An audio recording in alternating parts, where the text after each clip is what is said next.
Allahumma ya rafi'an darajat, Allahumma ya rafi'an darajat, Allah. Wasallam qol idza ra'aytumullaha ta'ala yu'til ibad ma yasha'una ala ma'asihim fa inna dzalik istidrajun minhu lahum.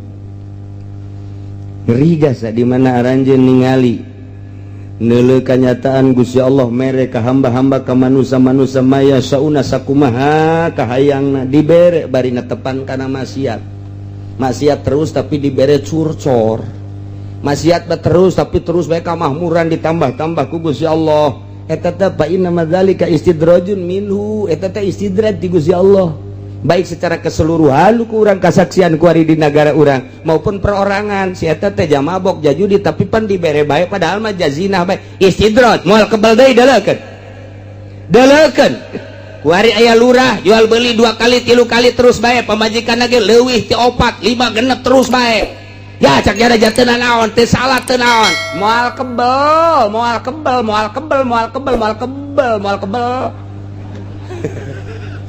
ya itu tinggal didalekeun bae kasaksian ge ku urang emang mah istidraj ti Gusti Allah. Lainnya anak nu belah kamar ieu ge contoh geus loba jasa, contoh lurah nu garingkuk kuari geus teu daya teu upaya jangan buadeg jasa kuari eta moal kebal lain lurah bae kabeh jeung imam mamumna jeung mamumna moal kebal mun teu gegeran istighfar sia-sia ngade ngamakmum ka dinya di calo-calo moal kebal dalekeun geus rarangsadan calo nu ti heula ge kuari boga teu boga sapeda kempes-kempes acan jalo bajasa.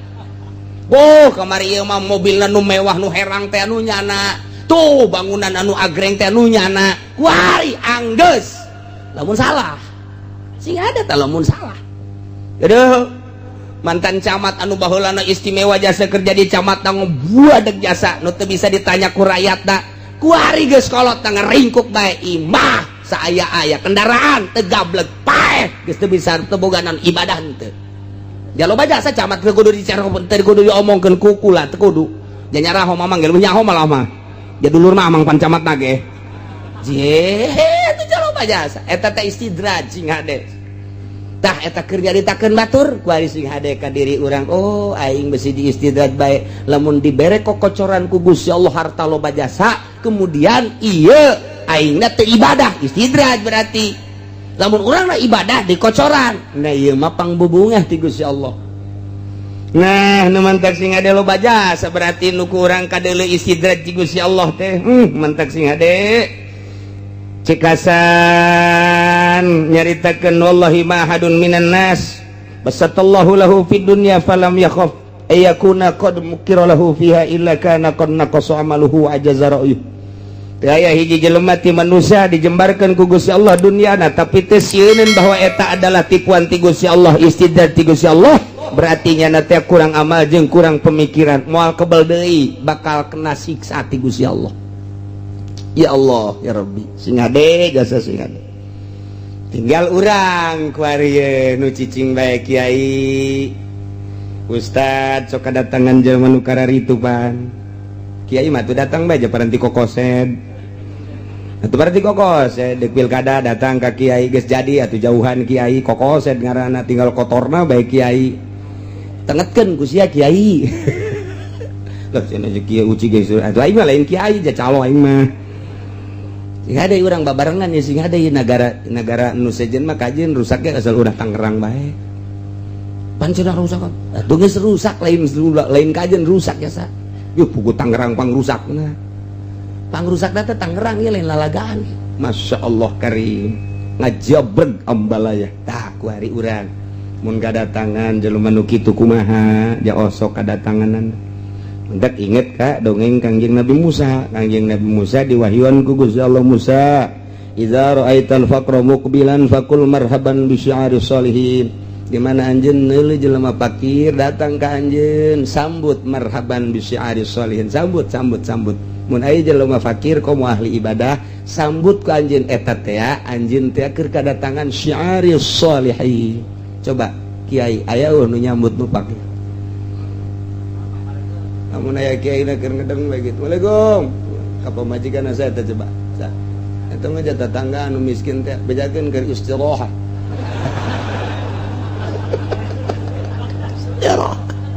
Jeung sayupon. Masya Allah. Ieu urang can bisa jadi kiai ge can bisa. Can bisa urang keur kieu. Assalamualaikum. Saya tak. Kita menini cenah. Nini-nina.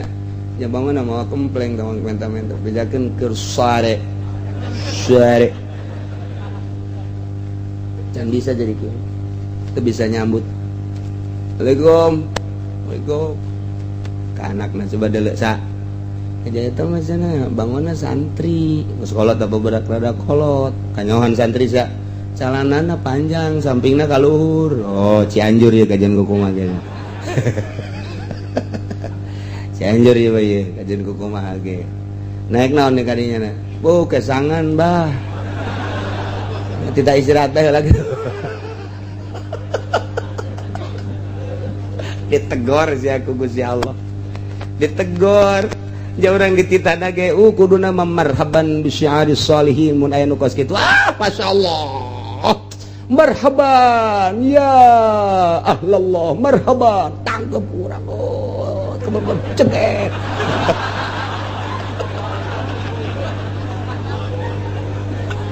Aduh, asa jasa hirup Gusti. Sebab kiai mah keur didelekeun ku Allah, kiai mah. Sebab dibere ilmu titip aing ilmu ka sia kiai. Sia menang dapang menang nangkup di pondok pesantren 15 tahun gunakeun ku hari keur didelekeun mantak ulama Inggris jasa ge. Keur didelekeun sia ka mana hate sia coba ketika datang mantak kai mah kiai mah macem-macem nu datang teh ti mimiti nu waras datang ka nu edana ya. Aya kai mah kiai mah datang nu edan maju sakali nu datang rombongan nu edan. Masyaallah ieu kumaha menyikapina awas keur didelekeun ku Gusti Allah. Je mangkumaha eta teh utusan Allah.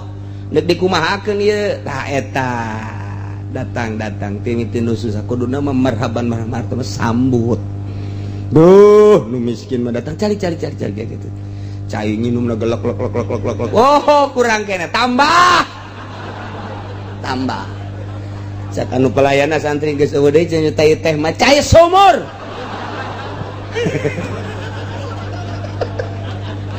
Cenah mah asal cai bae geus habek. Teu kudu nu amis-amis nu kitu ieu. Sambut. Bu, Masya Allah geus dibere cai geus bunga jasa komo diajak dahar geus katarimakeun jasa.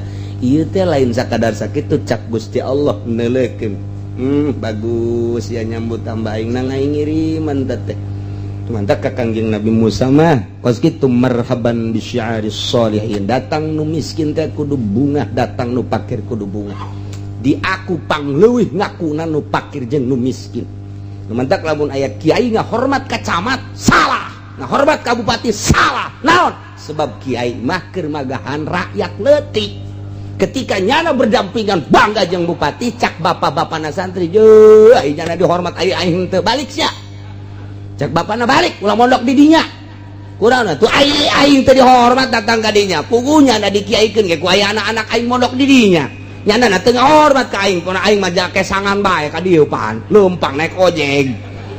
Betul, pada itu mah dihormat jasa aing teh ditanya-tanya acan. Balik ceng, pindah mondokna. Awas ya, nang sae teh nang Allah.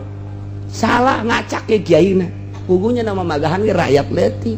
Lip beja berbah bae bagan ceng. Ya eueuh coba anak camat nu mondok. Eueuh anak camat nu mondok, eueuh anak bupati nu atuh anak itu biasa bae atuh. Ja urang dikiaikeun so teh ku rakyat. Kudu leutik, beja berbah aba, teh jaberta bata, beja berbata jaberta bata. Ninja berentah sama jalan mata sinjaresi ya jual mata sia.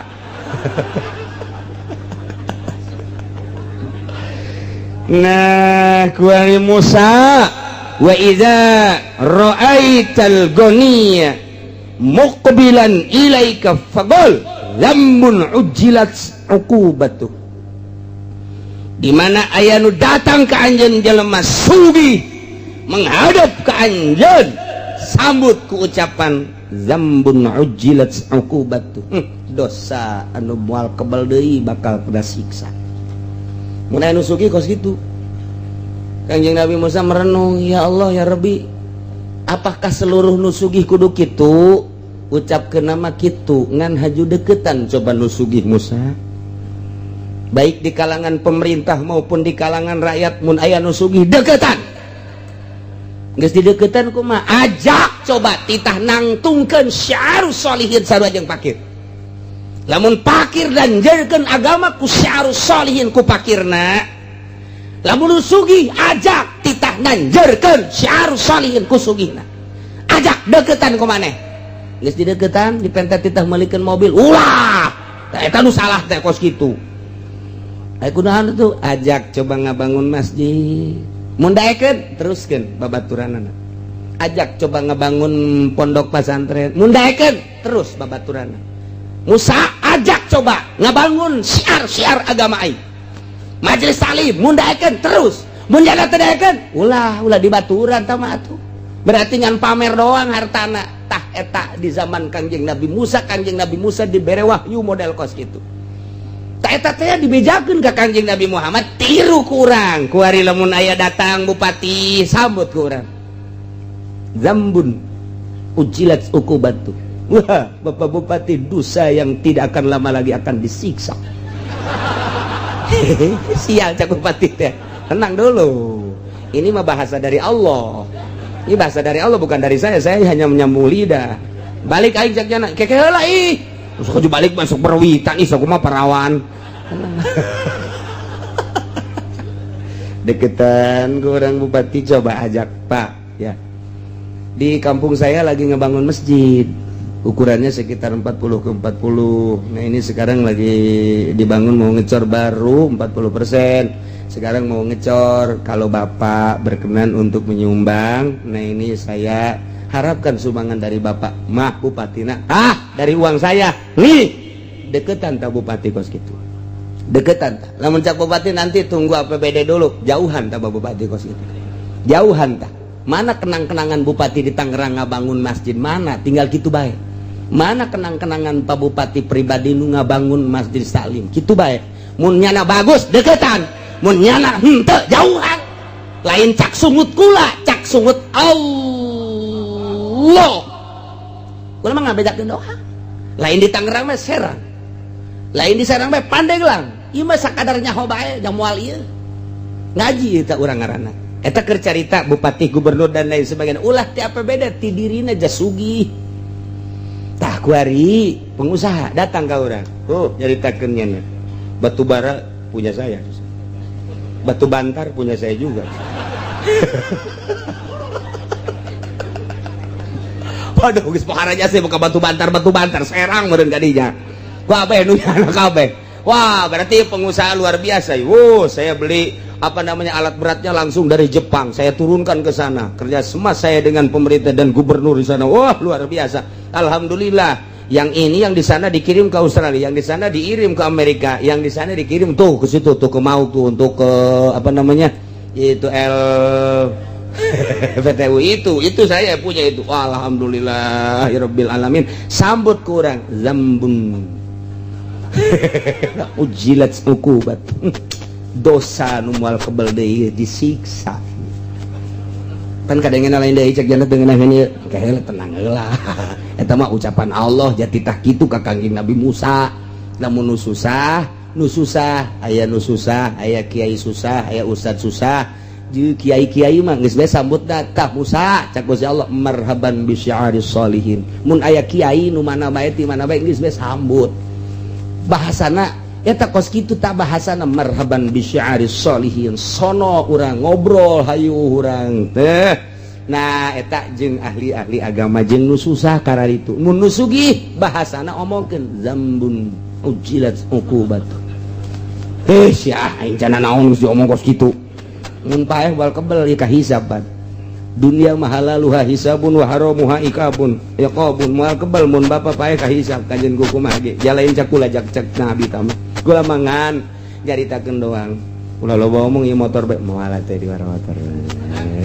Begitu di motor marhaban bi syi'ari sholihin. Weh tolol. Datang nu sugih mah luar biasa nu susah diantepkeun. Ieu kiai Bangkawarah ieu kos. Aju kudu kumaha? Nah, kuari pengusaha deketan ku urang, deketan teh ulah hayang jang diri sorangan. jadi sorangan mangges dijamin ku Gusti Allah dahar nginum engke ge aya bae nu mawan cucurut bakal nanti ulah sieun beurit marawan kadinya ucing marawan kadinya ye atuh tah mangges pokona kitu bae geus di Gusti Allah.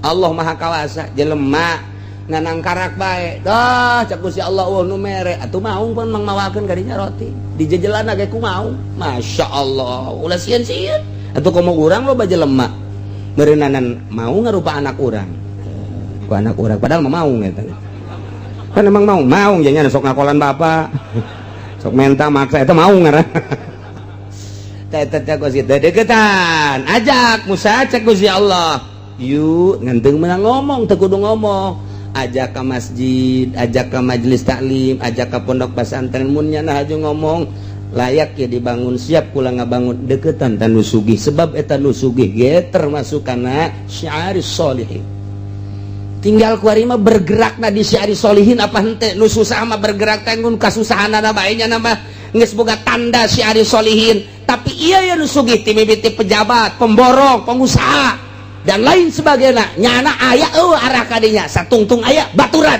satungtung cuekeun bae mah tak naon sih tah eta kos kitu teu bisa tak kiai teh hooh lumayanan aya jisamsuan eta asal geus kos kitu bae ditegor ku Allah hei sia mah lain titah kitu titah nyukseskeun agama lain haju hayang barang batur tata mah sugi-sugi batur kunaon sia haju hayang engke lamun sia hayang ketika nyana teu mere sia bendu atuh kunaon ngabenduan dia eta menunya anak tah eta kos kitu nasihat ka Kangjeng Nabi Musa alaihis salam. Masya Allah awas nalika urang engke ku Gusti Allah ditegor terakhir keur bubungahan beunang kabeh bakalna fa idzahum lisun faquti adabirul qaum maka dicabut akhirna kaum dipotongkeun dipenggaskeun alladzina zalamu nyaeta jelema nu zarolim kabeh tungtungna dibeakeun kabeh eta mah engke bakalna dibeakeun kabeh lamun tangkal kayu ngan sakadar pang-pangna doang diragajian ditutuhan sirungan deui tangkal kayu kuari tak tangkalna kadang sirungan deui sanajan jadi lambat kuari dihandap tetep aya keneh nu sirungan deui tapi ieu mah geus dicabut jeung akar-akarna fakuti adabirul qaumil ladzina dicabut langsung ku Gusti Allah jeung akar-akarna mun nisbat ditangkal kayu geus moal sirungan deui kitu keneh jelema zalim cabut ku Gusti Allah moal sirungan deui Abu Jahal cabut Firaun cabut Namrud cabut dicabut bae ku Gusti Allah aya teh melalui rakyat engke aya nu melalui Gusti Allah langsung siksa ku Gusti Allah cabut ku Gusti Allah tapi pencabutan kitu teh kadeleuna mah melalui tangan masyarakat hakikat ti Gusti Allah mun geus teu bisa ku kitu langsung ku Gusti Allah tsunamikeun deui gempakeun deui cabut ku Gusti Allah contoh nu bara heulang geus tinggal kuari urang keur berhadapan jeung Amerika Amerika mah poha aja saya teh jeung urang kuari teh keur lain lalagaan teh menghadapi Amerika teh Indonesia mah geus bertekuk lutut tapi di luar negeri anti Amerika nangis nampak luar biasa sanajan ditincakan Irak tetap rakyatnya anti Amerika tidak akan diserahkan negara secuil pun terhadap Amerika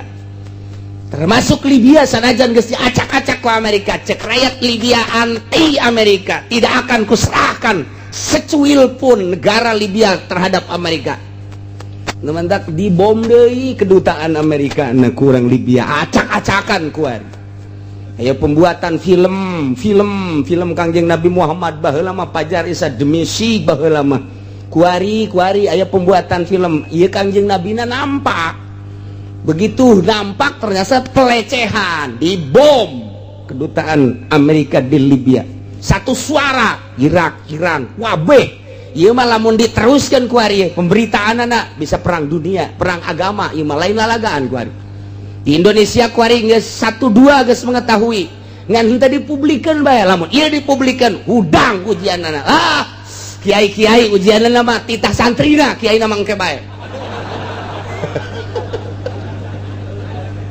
ya Allah ya Rabbi dunia geus hudang ge lain lalagaan ieu mah lamun geus pelecehan terhadap Kangjeng Nabi saha nu teu hudang sahanu teu marudah pangheulana marudah nu kamari ieu perang jeung Belanda aki-aki umur 90 tahun geus kieu bae nya nama aing mah teu perang ge tereh pahi ajak jana teh ye ulah disangka lamun geus pelecehan ka Kangjeng Nabi urang ya Nabi salam alaika ya Rasul salam alaika kuali dilecekeun mun teu hudang nu mabok ke hujanan hudang sial meureun ta Amerika Amerikana lurah pantaugeun habak jaeta ketang panjangan tangan Amerika ieu mah lain lalagaan ieu mah geus dibom kuari geus diarahkeun deui pembomanana ke kedutaan Amerika nu aya di salah satu negara mal dicaritakeun ku kula kuari geus acak-acakan nu paehna opat anu rumah sakitna Ambalaya kedutaan Amerika di Libya dibom make roket emang kumaha gitu tah ieu kuari keur ka Indonesia keur ngome janggot SBY tenang ye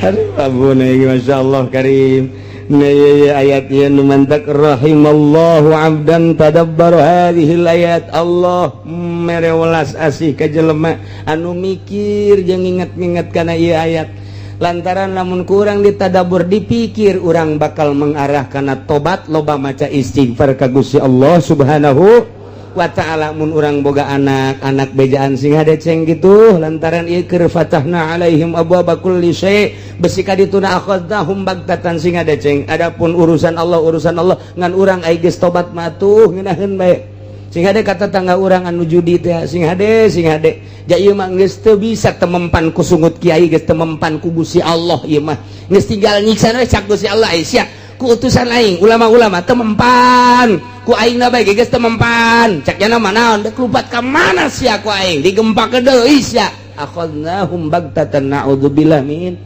mantak geus bae lah batur mah teu ngadarengikeun urang bae nu ngadenge lobakeun urang istighfar ka Gusti Allah Subhanahu wa ta'ala salurkeun fasilitas nu aya di urang pake syiar agama Allah Subhanahu wa ta'ala nu dibere ilmu tanjirkeun melalui ilmu nu dibere tanaga tanjirkeun melalui tanaga nu dibere wawasan tanjirkeun agama melalui wawasan nu dibere wilayah tanjirkeun agama melalui wilayah anu dibere harta tanjirkeun agama melalui harta eta fasilitas pamere Allah jang ibadah ka Gusti Allah Subhanahu wa ta'ala walhamdulillahi rabbil alamin sadaya puji tangtu ka Gusti Allah nu mangeranan alam kabeh hartina puji ka Gusti teh lantaran ditulunganna para rasul dirusakna para kafirin ku Gusti Allah setelah teu daya teu upaya salila urang berdaya urang kudu ngalaksanakeun daya jeung kekuatan urang kerahkeun daya jeung kekuatan urang untuk melawan musuh-musuh Allah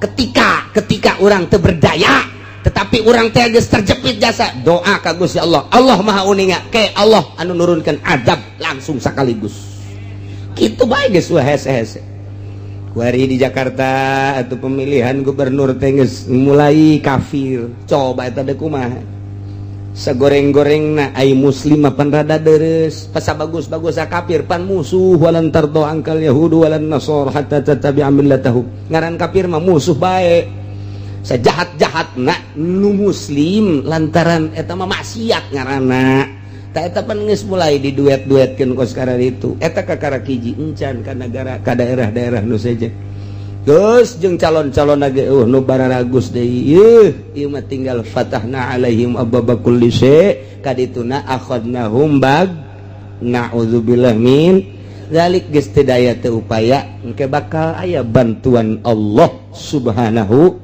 wa ta'ala deuleu dina alam tara kaifa fa'ala rabbuka bi ashabil fil ashabul fil geus teu daya teu upaya nu ngajagaan Baitullah serahkeun kudu ngajagaan aja nu Gusti abdi mangan sakadar ngurusan abdi bae jeung ngurusan onta abdi atuh ai Baitullah mah nu Gusti mangga teges tak kawasa teh ya turun pan burung ababil kitu bae urang mah tah ieu selalu kitu jeung kitu ngan teu meunang kitu bae memehna tetep kudu berupaya urang ngalawan sekuat tenaga ketika nyana aksi nyeun seserang-serangan atawa nyana aya aksi pelecehan-pelecehan seperti film dan lain sebagainya ya otomatis nu mentak urang kuari encan kukumaha di luar negeri manggeus pohara memehna tetep urang ngaduakeun ka ahli-ahli Allah saagama urang nu aya di luar negeri baik nu di Libya di Irak di Iran gitu dia Saudi Arabia, Yaman dan lain sebagainya, Timur Tengah seagama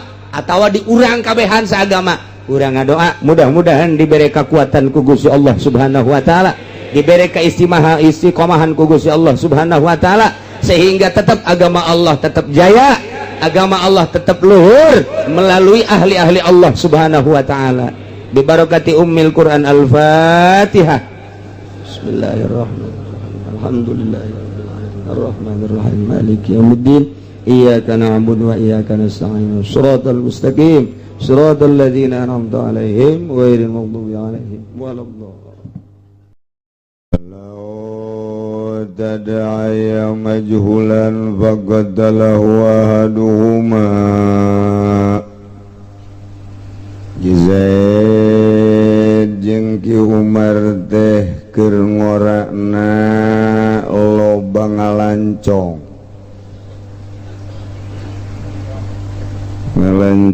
teh beberangkatan ti dieu ngalancong ka Cisoka,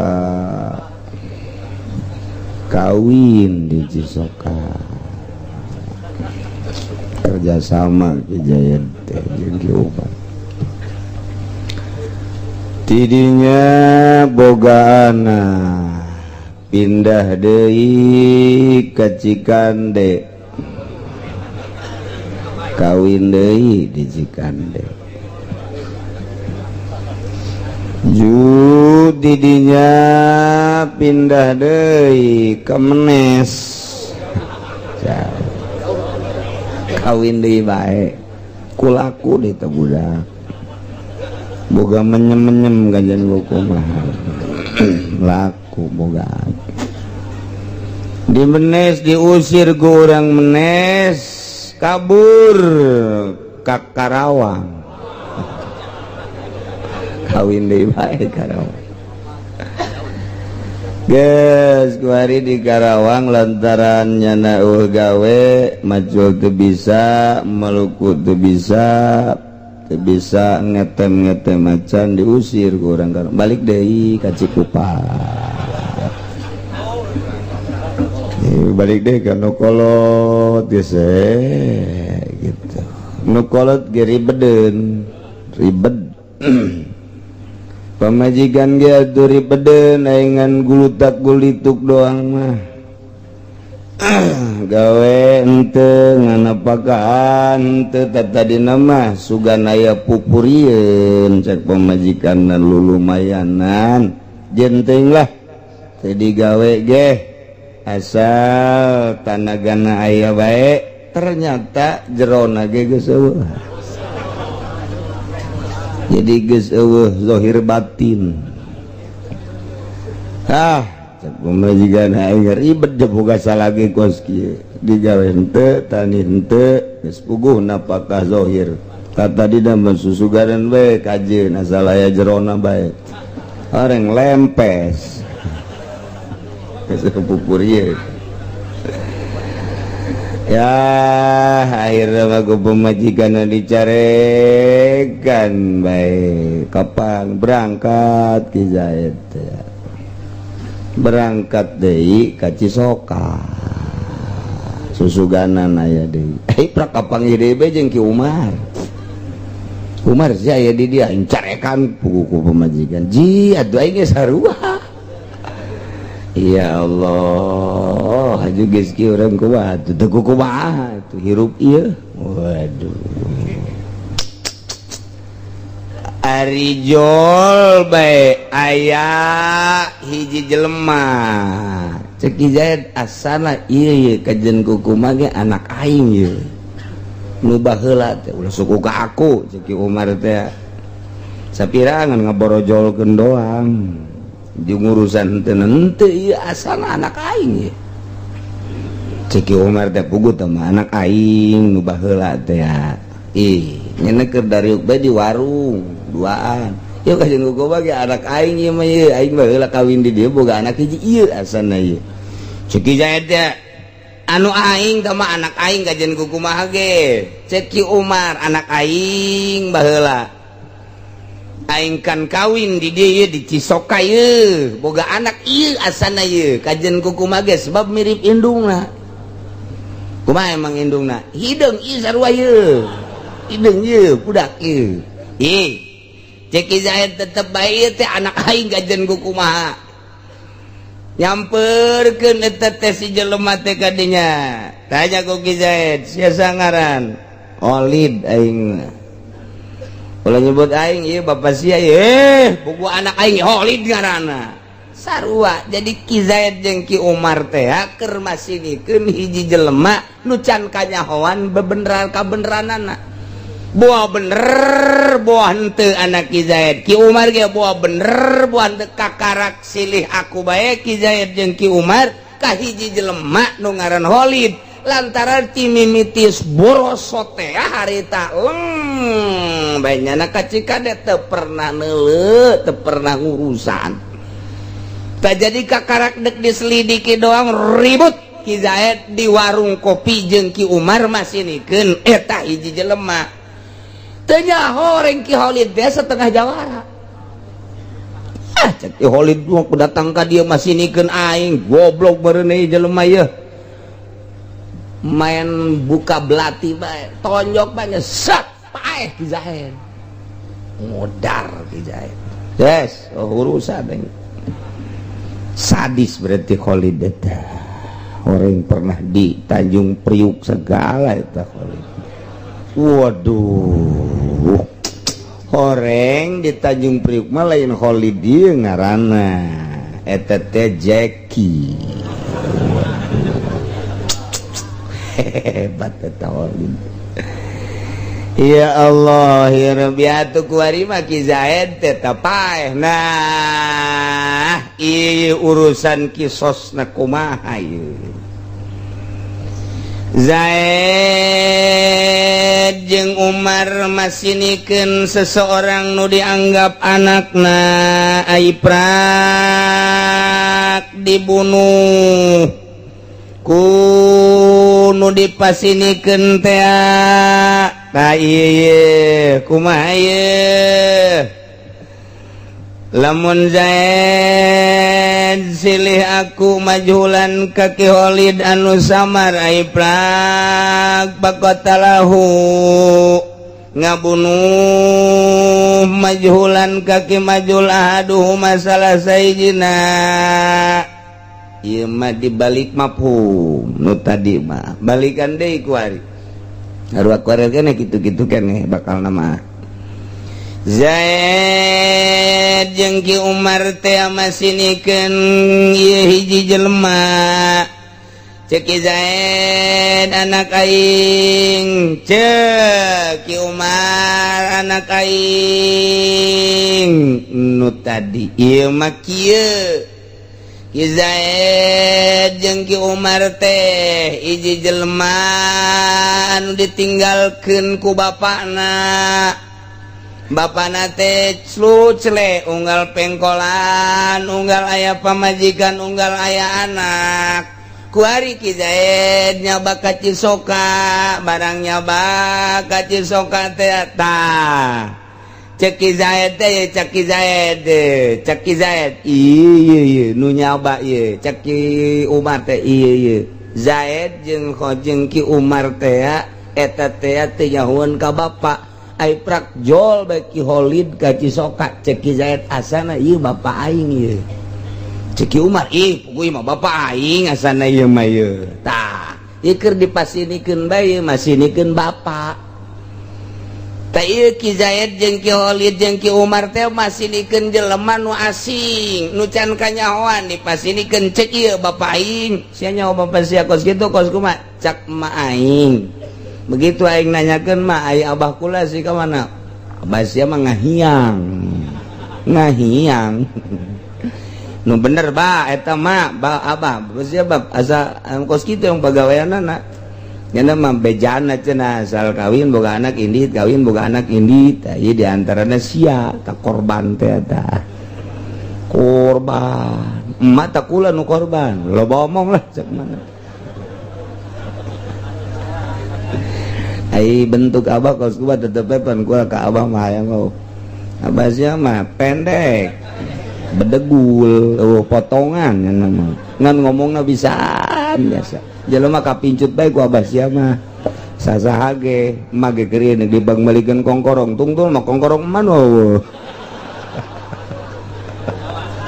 bisa biasa tambah sia mah aduh kos gitu bae teu pagawean abah sia mah ye sifatan-sifatan dana ieu cak mah aing kos ieu cek Khalid ge pugu ieu abah aing mah perebut tati dinya teh eta kulantaran perebut leuh cek Zaid teh ieu jelema teu beres kajian ku kumaha ge ieu urang dibunuh ku Ki Zaid can kajahoan buah abahna buah rai can kanyahoan turunanana ieu teh nu sabener nama walau tadaya mun Zaid jeung Ki Umar pasini majulan ka hiji jelema nu sama jelas ngaran Khalid ai prak faqatalahu ahaduhuma dibunuh eta jelema asing ku salah sahijina yane ku Zaid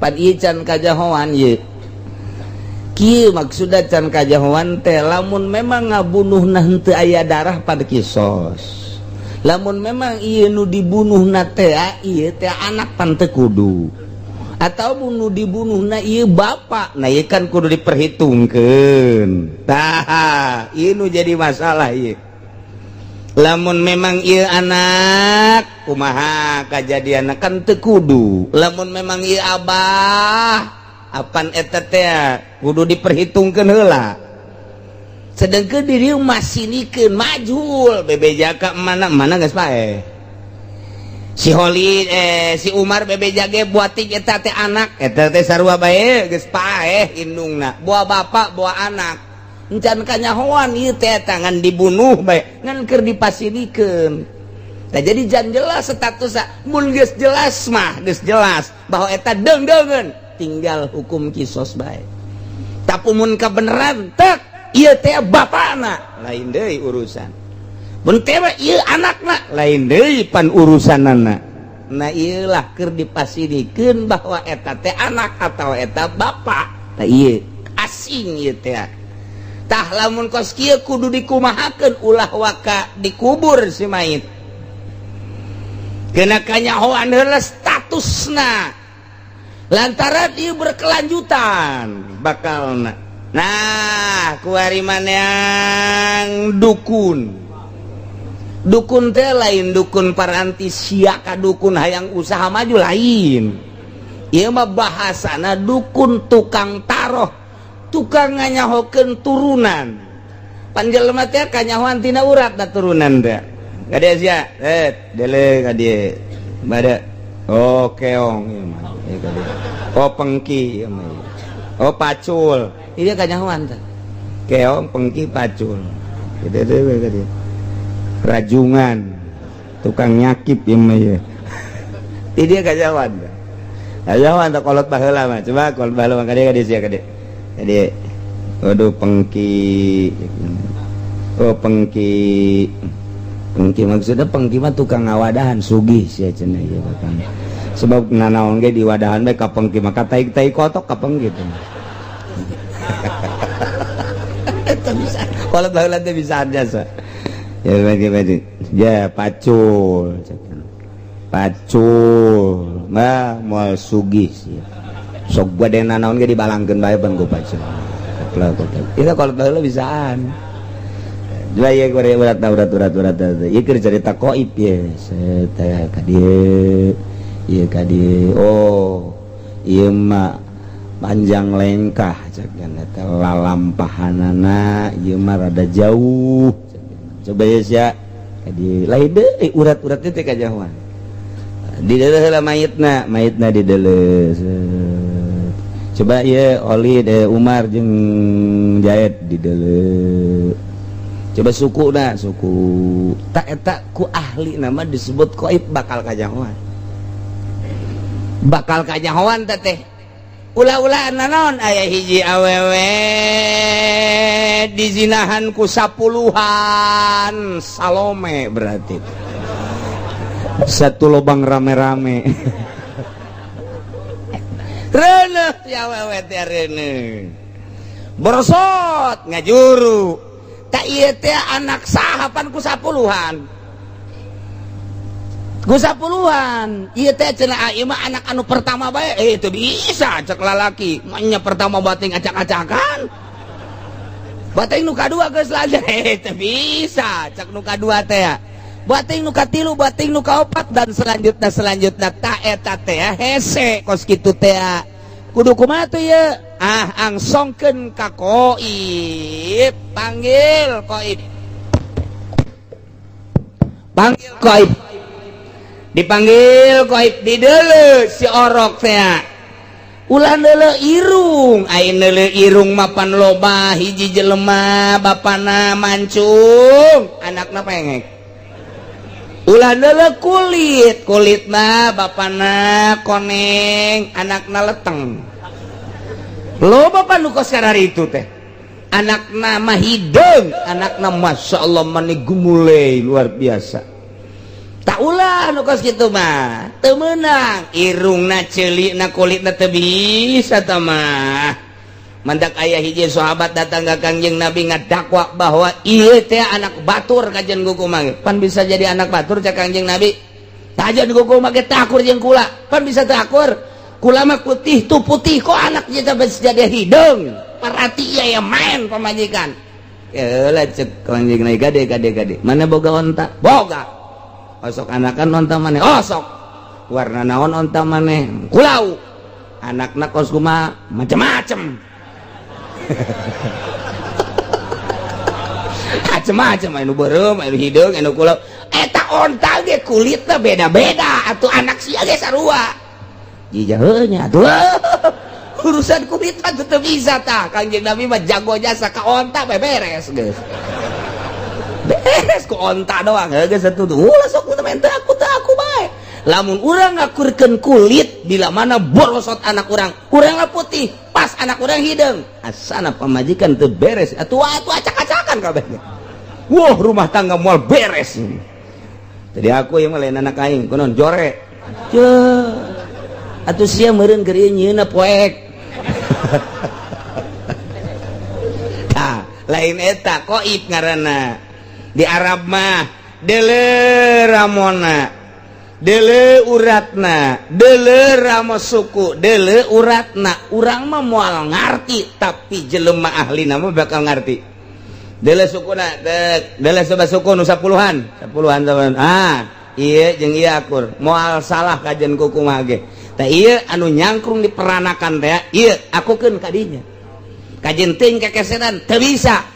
Eta anakna Qoib teh baheula kuari bisa kuari. Dicocokkeun antara Qoib jeung ilmu kedokteran.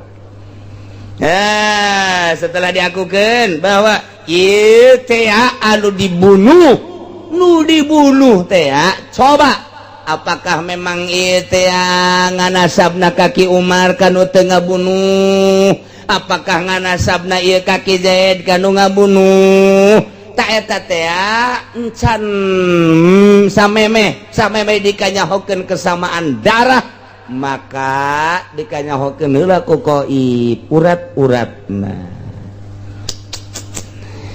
Bainal haqqahul ghaibu bil ahwarik tasa. Maka lamun ngakurkeun ieu Qoib tukang taroh teh kanu ngabunuh bil ahor ieu diilhakeun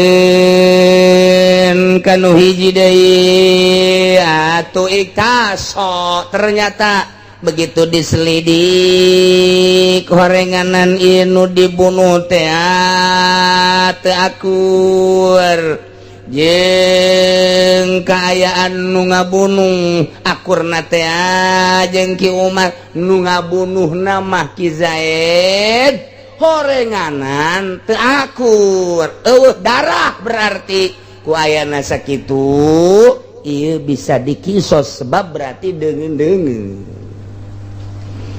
Tapi wa illa fala lamun diakurkeun ternyata aya darah horeng ieu teh memang bapana misal eta teh fala teu kudu kisos tah nu mantake memeh kanyahoan mah ieu aya darah atawa eueuh ulah waka dikubur heulanan teangan heula qaib mun baheula mah ku ari mah pisum coba tuh lantaran samar nya masinikeun ieu abah atau masinikeun ieu anak. Nah kuari dipasinikeun teh ieu teh kenyataan apa lain sebab mun aya darah berarti kan teu kudu kisos lamun teu aya darah ya kisos lantaran majhul mah teu bisa dihukuman majhul mah cek Kangjeng Nabi idra'u al-hududa bisubuhat jauhkeun ku maneh tolak ku maneh had bisubuhat kalawan subhat encan kanyahoan mah ulah waka diihad nu mantak dicokot tina ucapan Kangjeng Nabi idra'u al-hududa bisubuhat timbullah qaedah usul fikih atawa qaedah fikih anu bahasana taskutul hudud bisubuhat gugur had ku ayana subhat subhat teh encan kanyahoan aya darah apa henteu na ieu teh ulah waka dihukuman heulanan tahan bae pembunuhna heulanan besi geus kanyahoan diteliti penelitianna ieu membutuhkan mungkin seminggu mungkin 10 hari misalna lantaran leuwih hebat baheula sebenarnya manaliti tibatan kuari ai baheula mah asal geus tak geus jadi tapi kuari mah kan ieulah itulah hukum kuari makin teu jelas kuari mah makin pualalin terjelemana makin bodoh ngahukumanana ieu kuari coba ge lamun urang meneliti di Indonesia ya jelema korupsi cuman 100-200 juta dihukuman 3 tahun aya jelema korupsi teh 1 miliar 2 miliar dihukuman anangan 5 bulan aya nu korupsi 1 triliun teu kahukuman ndek di mana coba ta otak Indonesia urang ngadenge sekian T sekian M biasa-biasa bae damang-damang bae teu pernah kadenge ku urang jelema aya nu ditahan eueuh sidang beres bae henteu dihukuman tapi dihandap mah anu korupsi 100 nu korupsi 200 gedena 500 panjang lalakona ieu ndeu kumaha ieu di Indonesia teh kos kitu tah alhamdulillahirabbil alhamdulillah berarti innalillahi wa inna ilaihi berarti itu beres di Indonesia ya aing ngadenge ti sungut sia ieu sebenarnya tuh beres tak kadenge tak ku jaksa ku hakim jeung ku pemerintah kos kitu terbentuk negara urang sekedar mengetahui bahwa di negara urang seperti etalah urang sadar bahwa di Indonesia hukum teh kos kitu. Wallahu alam ke dihareupeun Gusti Allah penyelesaianna kumaha meureun wallahu alam ketungguan moal karebel deui moal kebal deui hakim nu geus umur 50 tahun tah kamanus malaikat zabani yang geus kieu ieu biang keladina ieu geus kieu bae masyaallah begitulah taskutul hudud bisubuhat gugur had kuayana subhat keliru encan jelas dan jelas ieu teh apa aya turunan apa henteu aya apa aya darah apa henteu aya sebab salah sahijina ieu teh bapa kajen kukumaha salah sahijina ieu anak salah sahijina bapa kajen kukumaha ge nah eta lah kucan jelas kitu maka kudu dijelaskeun heula teu meunang main sangka-sangka bae kudu jelas di lembur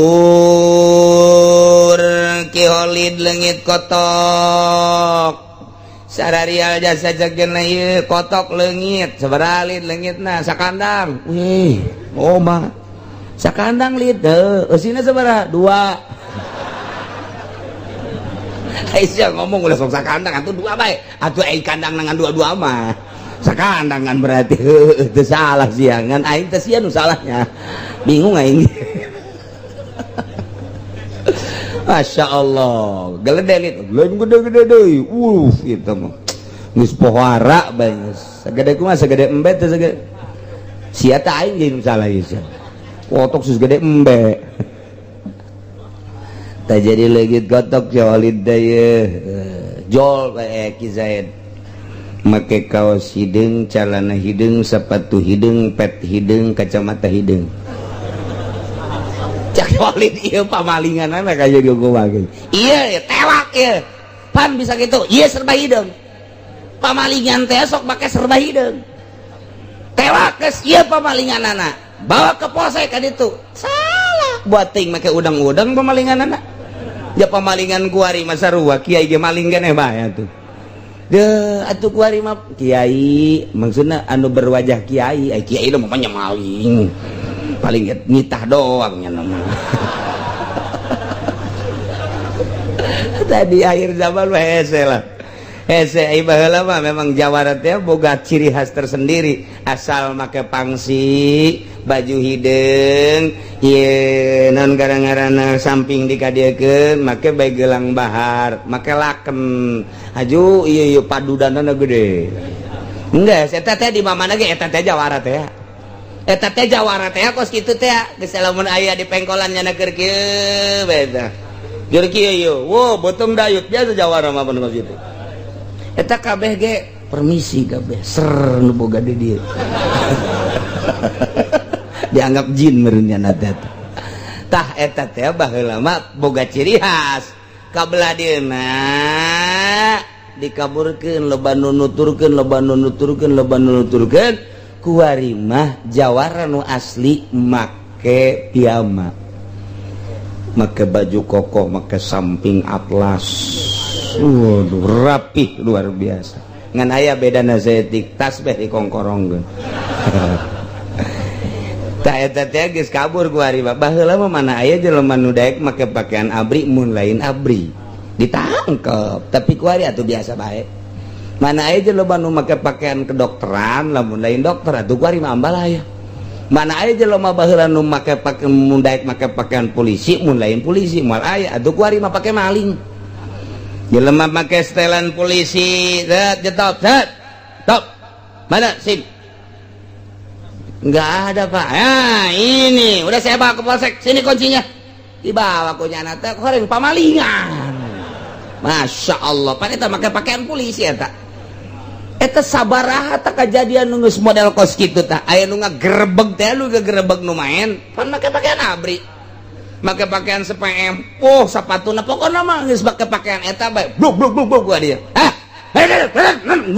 wabur koreng dicokot kunyana dadu na dicokot duit na dicokot orang jana mah ngontrak tolol teh coba eta ih ulah sembarangan eta Masya Allah iyalah di akhir zaman tah kuari atuh artis pakai jubah pidato atuh kuari ngi acak-acakan ieu kuari mah acak-acakan jadi nu lain kiai nyai nu nyai ngajawara atuh geus kitu bae geus nasib urang bae hirup di zaman kos kieu geus mah bisa-bisa bae geus pokona nu ngahukuman bunga bang baheula sepakat asli kiai mah haram anu ngahikuman kredit model kos kitu tah nu beda harga haram atau emang kiai baheula nu hukumanana atau akur ti Sabang sampai Merauke Mesir internasional haram bae jol bae jelema kikiaian jelema nu henteu masantren sakola ngahukuman geus urusan sakola mah sakola bae udah sok mawa-mawa hukum fikih tak akibatna kos kitu tak acak-acakan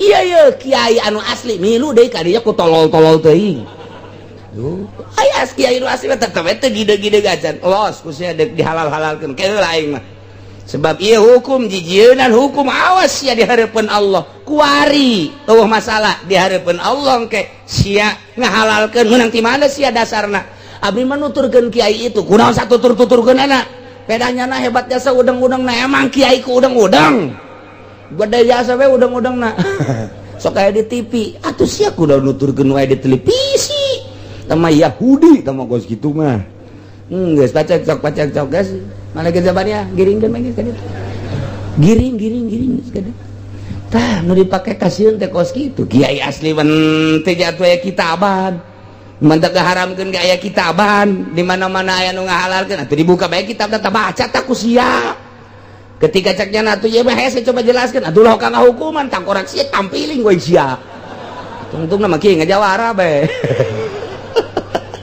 secablak da sungut sia ngahukuman baca tak kitab da jak kiai kabeh ge nu ngaraca kitab kos kitu satu suara di Fathul Muin kos kitu di Fathul Wahab kos kitu di Iqda kos kitu sia belang di kitab naon aing mah menang di majalah leg-leg ku sia majalah heran aing mah hukum nang di majalah atel aing mah ngadengeuna ge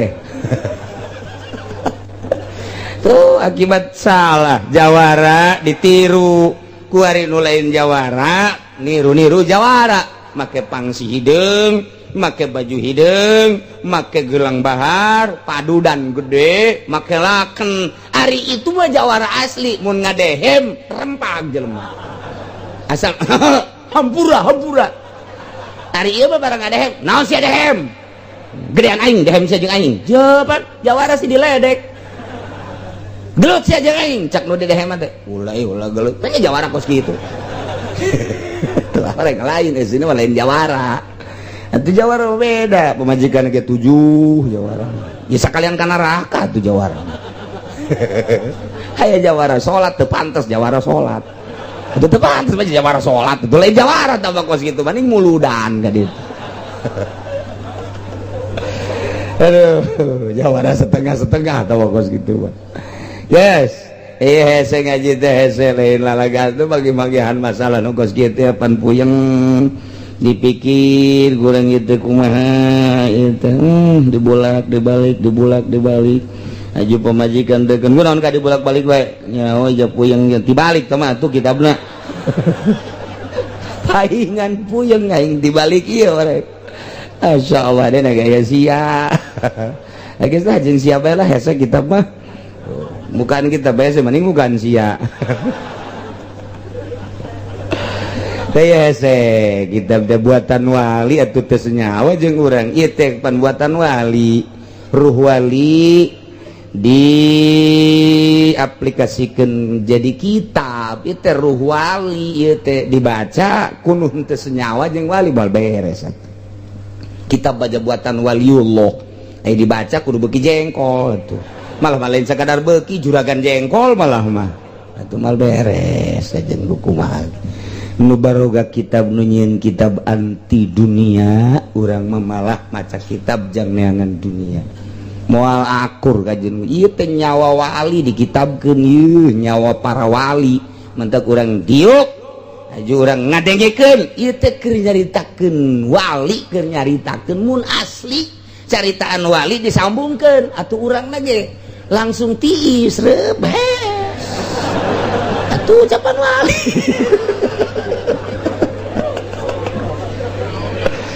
tapi lamun urang teu beres ngahartikeunana beda hate teu senyawa jeung wali hareudang hate ngarasula jeung dina nurani asa lain lain kajian kukumaha ge teu senyawa kitab teh buatan wali ruh wali diaplikasikeun ku ari kana kitab jadi kitab dibacalah ku urang kurang-kurang nama urang teh terlaknat ku kitab lantaran bahasa wali nu nya nama geus anti dunia ngaran wali mah anti dunia ai urang maca kitab teh jang neangan dunia cak kitab goblok sia bacaan kitab aing hayang meuli innova sia je pan tuh dilaknat tuh urang sambarangan jeung wali masyaallah kemana ya walau qatala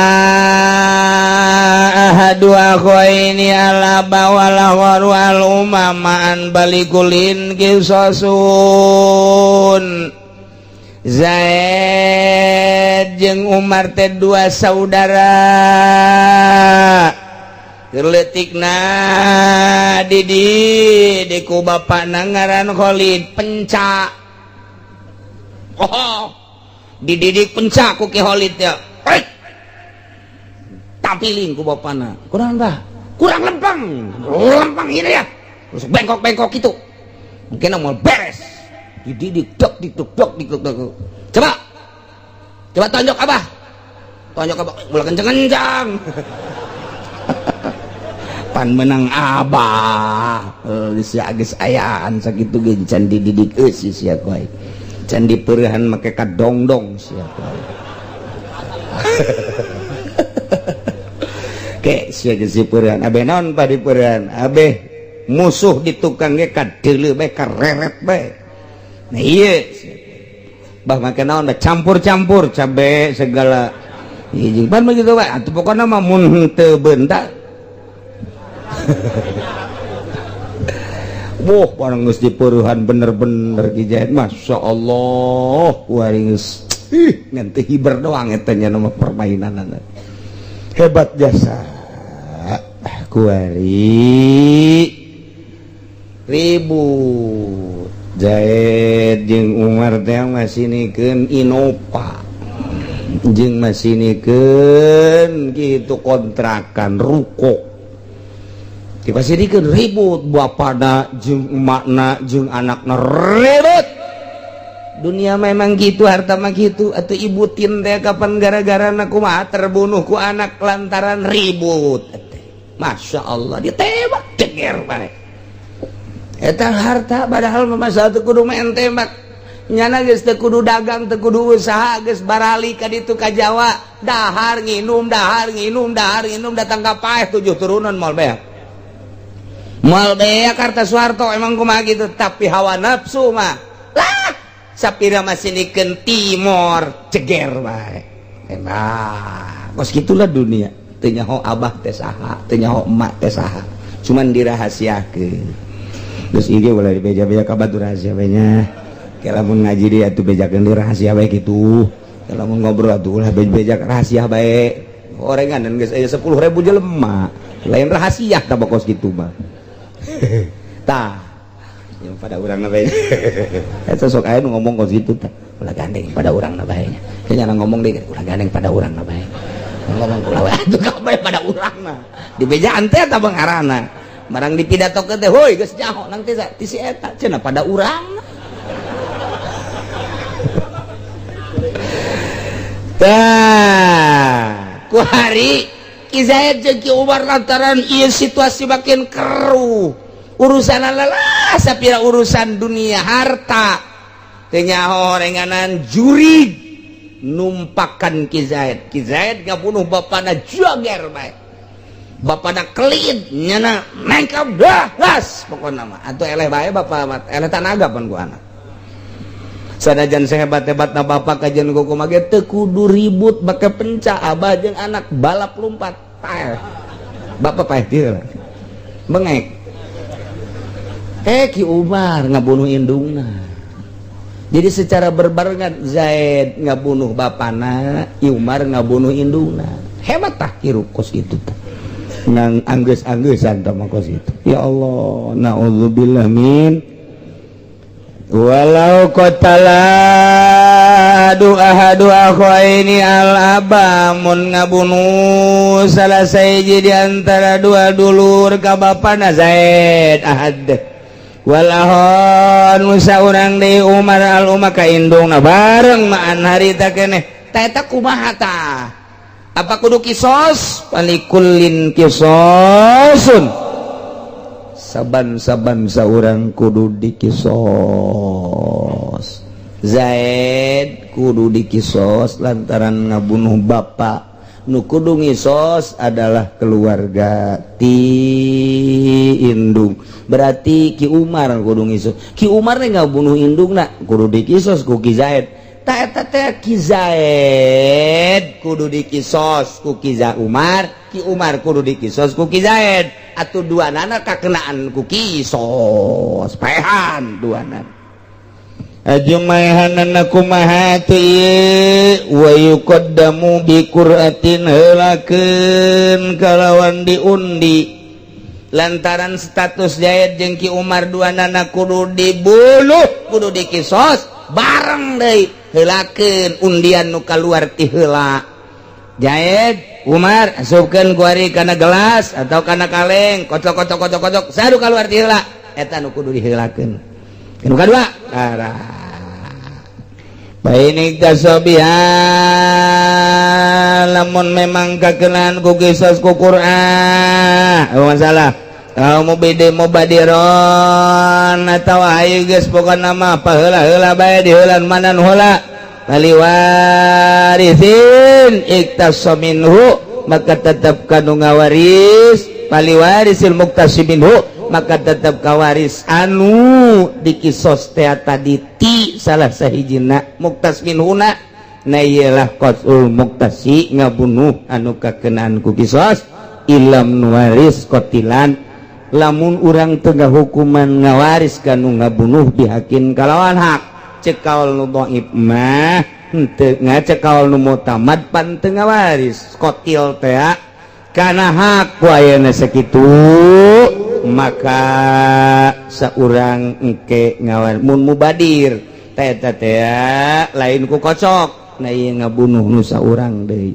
wa kadza in qatala murataban kitu keneh lamun muratab sedengkeun wala zaujiyata henteu aya sifat zauj teu aya sifat laki rabi artina bapa jeung emak teh sanggeus boga anak Zaid jeung Umar pepegatan jadi geus teu aya sifat zaujiyah etalah seperti kos kitu wa ila fa'alasani faqat lamun memang aya keneh sifat zaujiyah memang masih keneh imah tangga fa'alasani faqat dipanjang-panjangnya emang henteu ieu di urang mah teu kalaku ieu mah secara global bae yuqtalul jamu wallahu a'lam bissawab. Assalamualaikum warahmatullahi wabarakatuh.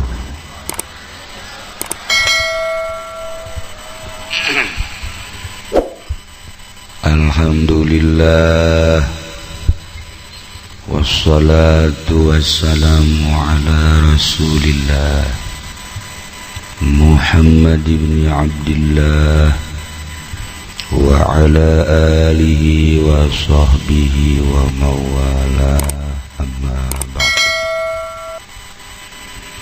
Faqala Allah ta'ala fil Qur'anil Karim wa huwa asdaqul qailin. A'udzu billahi minasy syaithanir rajim. Fadzakir fa inna dzikra tanfa'ul mu'minin al-ayat.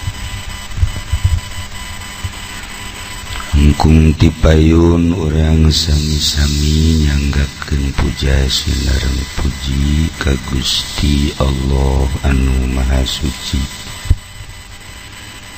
Parantos masihan tina rupa-rupa nikmat ka urang sadayana terutama nikmat anu kacida pisan ageungna nyaeta nikmat iman sinareng Islam. Sholawat sinareng salam mugia dilimpahkeun ka junjunan alam Kangjeng Nabi urang Kangjeng Nabi Muhammad sallallahu alaihi wasallam katut ka para kaluargina oge ka para sahabat-sahabatna rauh para tabi'in asbat tabi'in al-mukarramun para alimil ulama para asatir para tokoh masyarakat bil khusus kakersana Kiai Haji anu ti Cipocok nu parantos masihan hikmah-hikmah maulid. Mudah-mudahan anjeunna dipasihan panjang umur, pasihan kekuatan, dipasihan kalaluginaan. Oge bil khusus pisan ka ketua panitia pembangunan masjid berikut wakilna berikut sekretarisna nu aya di sisi kenca kaula nu geus berbau kadaluarsa.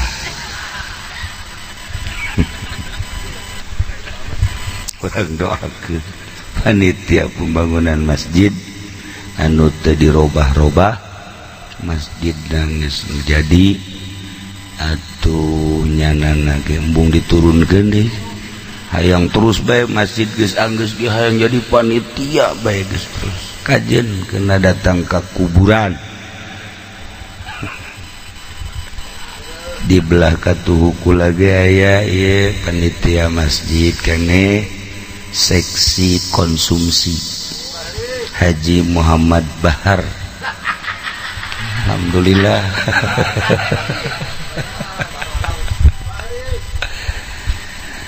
Karumpul kabeh di dieu berikut Bapak Lurah, katingali aya polisi, aya abri. Alhamdulillah nyana ge jajeleemakeun meureunnya milu muludan jeung urang. Terutama panitia penyelenggara PHBI nu alhamdulillah malam ieu malam pertama maulid di Kampung Cilongok City.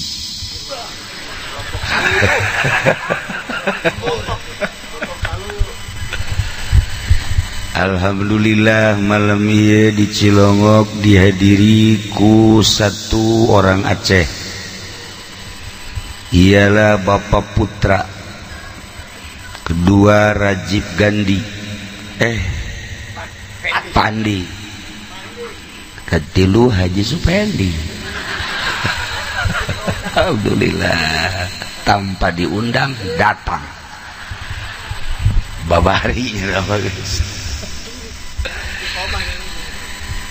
Kalayan inayah ti Gusti Allah. Alhamdulillah malam tanggal 2 ieu urang kumpul di dieu dalam rangka ngagungkeun ngamulyakeun kana dilahirkeun junjunan alam Kangjeng Nabi urang Kangjeng Nabi Muhammad sallallahu alaihi wasallam nu Kangjeng Nabi teh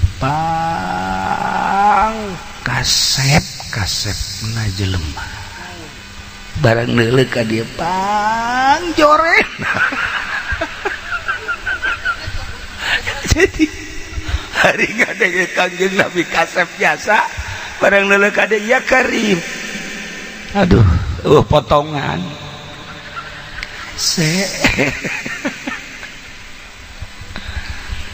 lamun Kangjeng Nabi ma akhlakna pang mulia-mulyana. Quran ngajelaskeun wa innaka la'ala khuluqin azim. Mun hayangnya Quran lempang Kangjeng Nabi. Barang neuleuh ka dieu pang robed-robedna.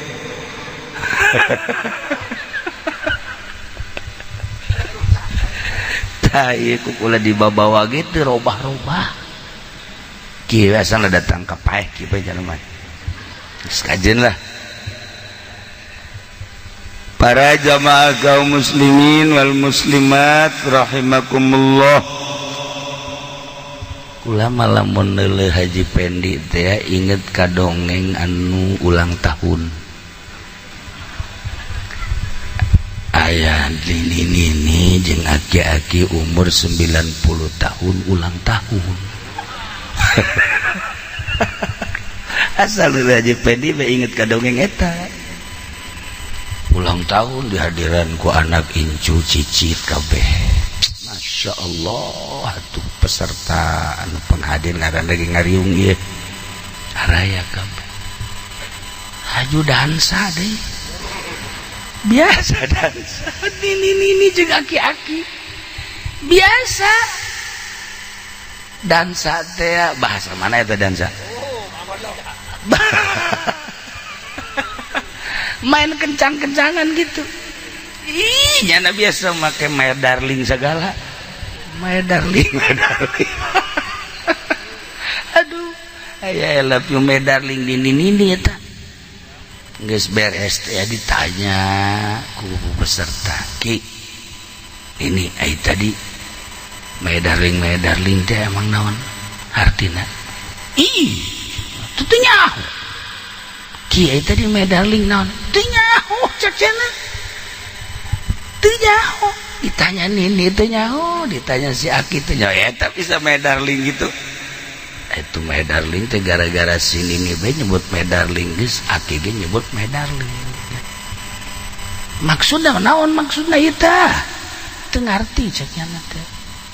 Barang didesek bae poho ka ngaranna cek nya. Cek Nini aing ka bapa sia poho ngaranna. Cek bapana ge aing poho ka sia ngaranna. Orenganan parikun. Jadi eta pikun dan nusok ulang tahun teh jelema pikun.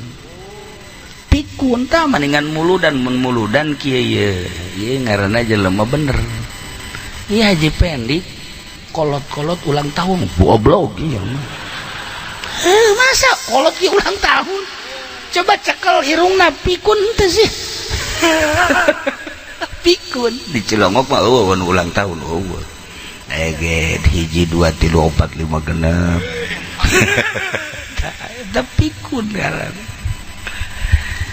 Nah malam ieu mah urang maulidan mengenang kelahiran Kangjeng Nabi sekaligus perjuangan Kangjeng Nabi sekaligus wafatna Kangjeng Nabi Muhammad sallallahu alaihi wasallam. Nu urang harapan urang ku ngayakeun maulidan ge mudah-mudahan urang engke di akhirat diajak ka surga. Wah, Dulgani amin. Oh, potongan sama Dul. Mana? Jana yang ke surga Dulgani. Iya, tapi jana Jumahna mah dihareup ngan nundutan bae. Iya Dulgani. Tah jadi sakali deui harapan urang mudah-mudahan jaga di akhirat diajak ku Kangjeng Nabi ka surga. Sebenerna ye cek Kangjeng Nabi urang geus ngabogaan imah di akhirat. Imah di akhirat geus boga. Cek Kangjeng Nabi ma bin abdin illa walahu baitan.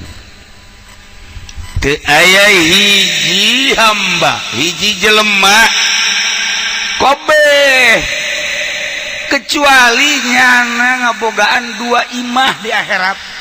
Waduh mantep jasa. Baitun fil jannah wa baitun finnar. Hiji imah di sorga, nu hiji imah di neraka. Mudah-mudahan Haji Pendi bisa ka imah nu itu. Nu mana? Aya 2 imah. Urang kabehan ngabogaan 2 imah jang balik urang. Hiji imah di sorga, nomor kedua hiji imah di neraka. Urang ge boga rarasaan ieu kira-kira mun balik ka ditu ka akhirat, ieu urang bakal cicing di imah nu mana geus boga rarasaan.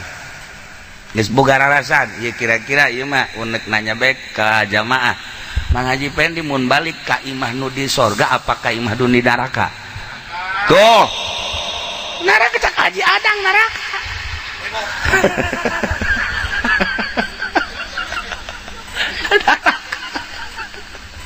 Jadi geus diprediksi ku batur ge ngaji. Geus diprediksi. Nah, lamun disebutan hiji-hiji eta teu bagus, mendingan urang bae kuari mah nyekel diri urang. Aing sih mun balik ka sorga ka akhirat kira-kira imah aing nu mana ieu? Anu bakal didatangan, apa imah nu di sorga apa imah nu di neraka. Urang geus boga rarasaan sorang. Sebab anu bakal balik ke akhirat nu bakal cicing di imah sorga mah hiji jelemana tilok boga HP. tah nu tilok boga HP bakalna jijing di sorga. Nu boga HP berarti kan hiji deui. Jangan haji malah HP ente coba keluarkeun lah. Coba udah suka bohong. Burut sia.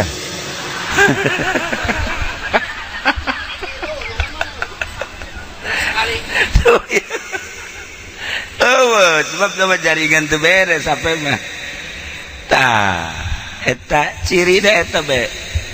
Kadua di imahna tilok boga TV tah eta bakal balikna ka imah nu sorga. Lamun anu boga TV eta ka neraka, imah nu di neraka. Dul gani boga TV teh boga tilu. Wah Masya Allah tambah jeung anak incu berarti ya teu aya hiji jelema kecuali ku Gusti Allah geus disadiakeun dua imah. Hiji imah di sorga, nomor kedua imah di neraka. Terserah urang kuari nu urang bakal balik ke akhirat, apakah deka imah nu di sorga, apakah deka imah nu di neraka, pilihanana ayeuna cok dirage ngan anu kumpul di dieu mah pasti ka sorga kabeh. Iya tuh ieu pan urang cinta ka Kangjeng Nabi ngan paling dia angel ka sorgana. Mampir-mampir heula Haji Bahri mampir di warung kopi. Haji Mansuri mah komo batur geus daratan ka sorga nya encan. Haji Mansuri keliling heula sebab di dieu nya sok keliling we pan eta angin geus ditarajakeun ku dulgani ge uwi ka mana uwi. Tak itulah para jamaah kaum muslimin wal muslimat rahimakumullah. Adapun jelema anu bakal jadi penghuni surga nu kuari ngabangun imahna dirapih-rapih dibagus-bagus. Jelema anu iman pasti balikna ka imah nu di sorga. Amal mu'minu payabni baitahu bil jannah. Anapun jelema mukmin bakal ngabangun imahna di sorga. Jadi orang kuari kumpul di dieu teh seperti ieu teh lain kenanan keur ngabangun imah. Keur ngabangun imah di sorga. Aju urang kepenting tahajud eta keur dirapih-rapih tah. Keur dirapih-rapih ulah tutungkul tahajud tilok. Eta tahajud tilok. Hai heran di jelema ieu. Aisal atuh kikian we bener-bener. Masya Allah. Geus puguh pondasi-pondasi dem eta salat 5 waktu teh. Terus ornamen-ornamenna eta adalah puasa-puasa sunnah. Senin Kemis. Tah eta ornamen-ornamenna. Puguh sholat duha babeh eta mah keramik granit lamun sholat duha na 2 rakaat eta mah keramik ikat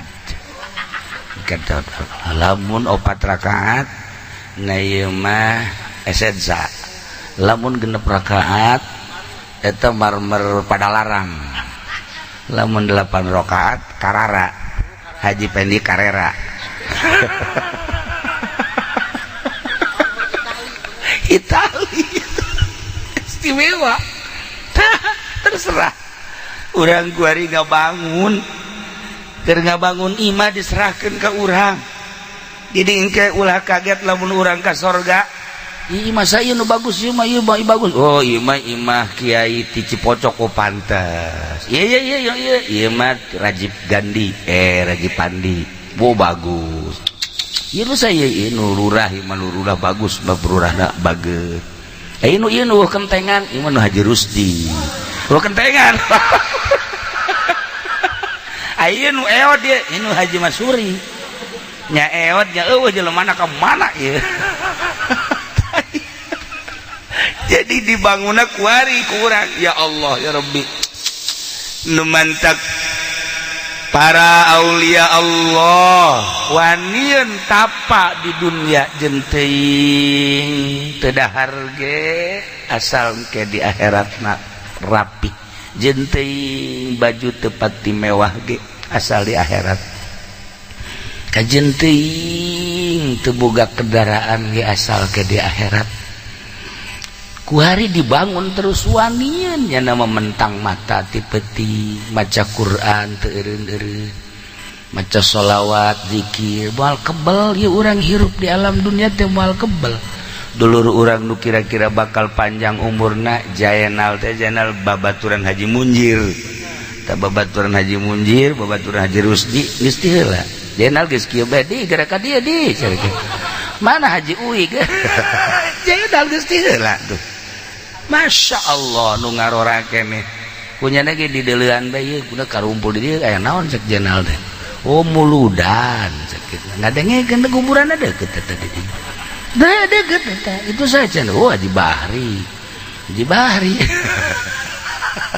tah ieu ke dideleukeun moal kebel urang Masya Allah karim geura bangun ku urang imah jang urang bangun ku urang supaya rapih urang lamun ningali BSD bangunan kabita lamun urang di modern ningali kabita di Kelapa Gading aya nu laporan kamari ieu ngajual imah hargana 40 miliar minta doana cenah kiai ieu imah deuk dijual sabaraha hargana 40 miliar oh cekola teh mun dijual ke Haji Rusdi mah mantep ya 40 miliar batur mah ngajual imah teh nah eta kan di dunia kobo di akhirat bangun ku ari ku urang ulah asa-asa urang bangun melalui hijrah minal ma'asi atau minal maksiat ila taat hijrah ya Kangjeng Nabi teh kapan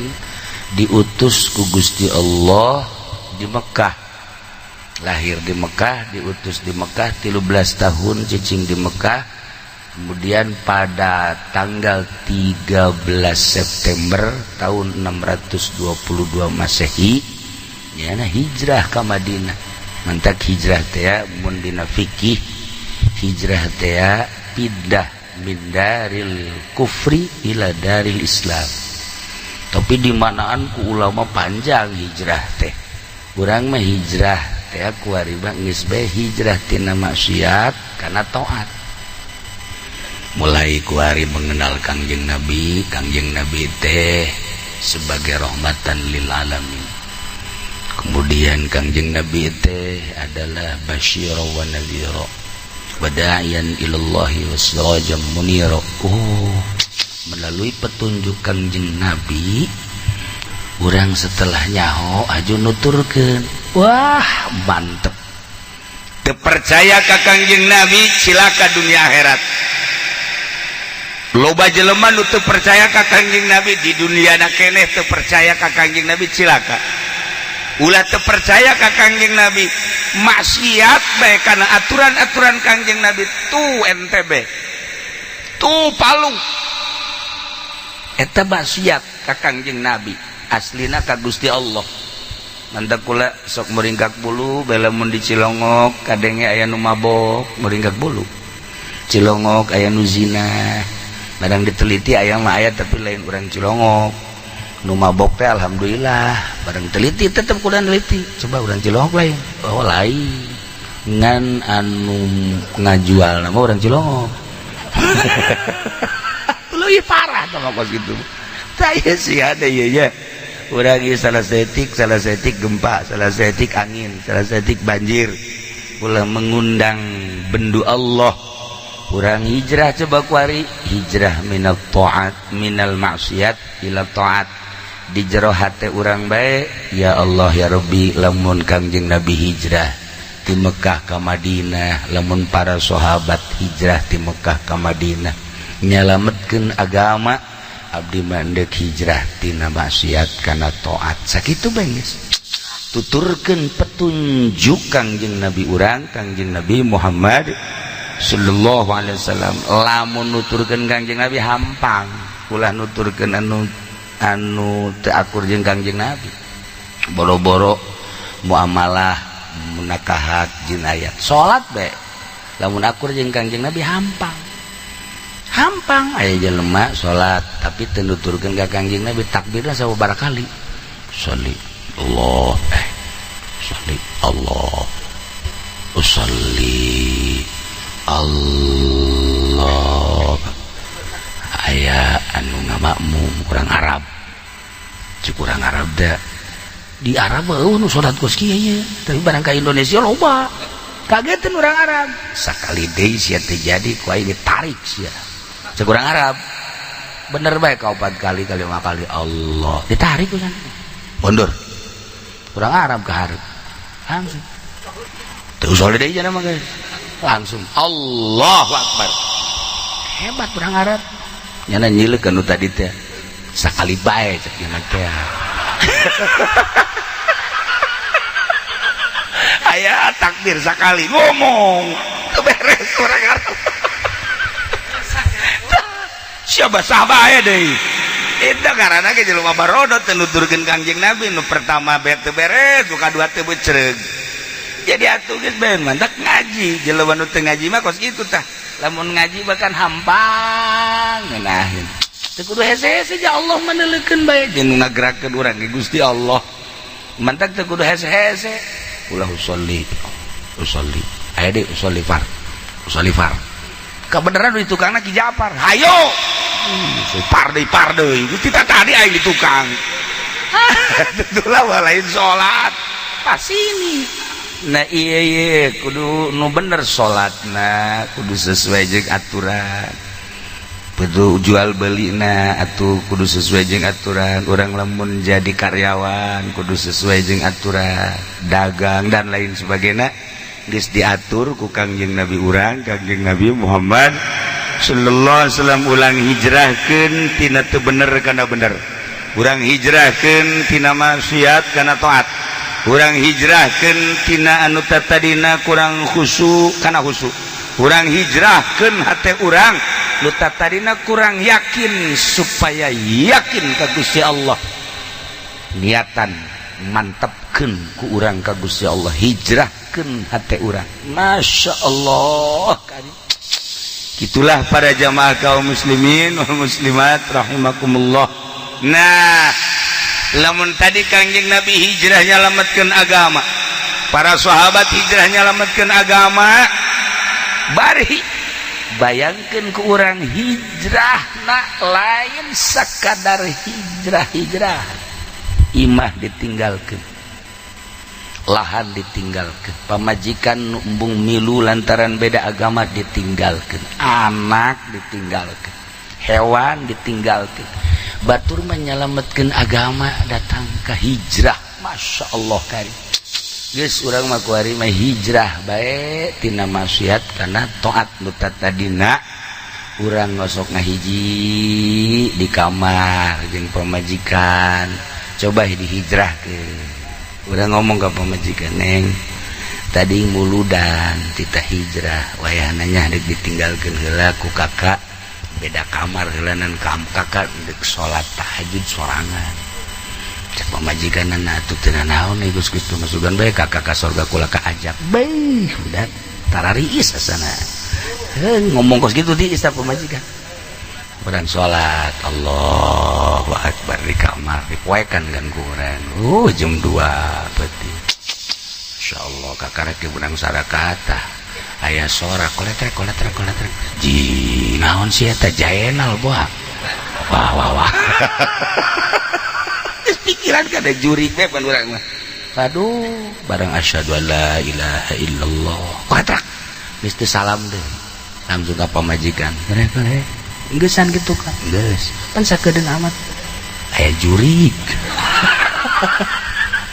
eta hijrahna sakedeun jasa hijrah teh boro-boro naon ku koletrakan bege urang mah sieun coba dimantepkeun ka Gusti Allah mantepkeun ka Gusti Allah urang hijrahkeun ku ari mata urang nu tadina kurang bentak-bentakeun anu tadina urang full nonton TV dihijrahkeun ku ari ya Allah ya Rabbi abdi ku ari deuk ngahijrahkeun mata moal pati nonton TV lah geus kuari mah dikurangan tadina 12 jam genep jam saetik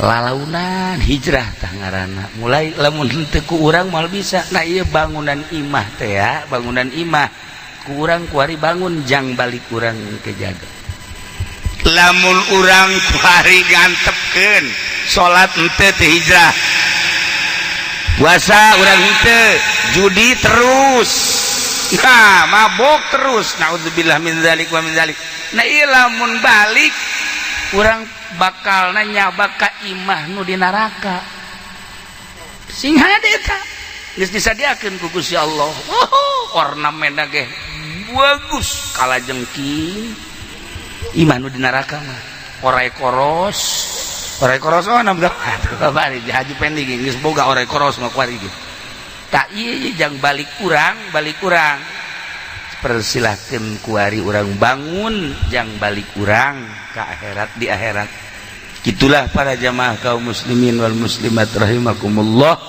sing hade urang hirup di dunia moal lila geus iman ke Allah iman ka Kangjeng Nabi tinggal kuari urang hijrahkeun mantepkeun kuari ka Allah jeung ka Kangjeng Rasul pake aturan-aturan Kangjeng Nabi sakitu dina malam ieu urang ngayakeun maulidan nu tadi kula ge ngahadiran ngadengekeun geus luar biasa lobana kula mengan sakadar nambahan-nambahan bae ge lamun aya waktu malam ieu urang ngamimitian di dieu ke malam Senin di mana isukan malam Senin di Mah Haji Uwi malam Senin isuk malam Rebo ayo guys ya pengaturan lagi tilok bebeja ya kakula ieu aya tilok ngaturna ge aturan mah lapor malam ieu di malam itu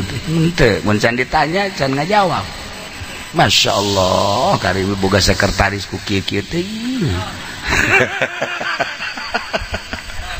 ya sakali deui urang ngadoa ka Gusti Allah mudah-mudahan urang dibere mantep keyakinan urang ka Allah mantep keyakinan urang ka Kangjeng Rasulullah sehingga urang dibere ngeunah ibadah ka Gusti Allah bere cinta ka Kangjeng Rasulullah bere cinta ka ahli bait Kangjeng Rasulullah dibere daek ngalaksanakeun aturan-aturan Allah sehingga urang jaga di akhirat dihijikeun dibarengkeun jeung Kangjeng Nabi urang di akhirat di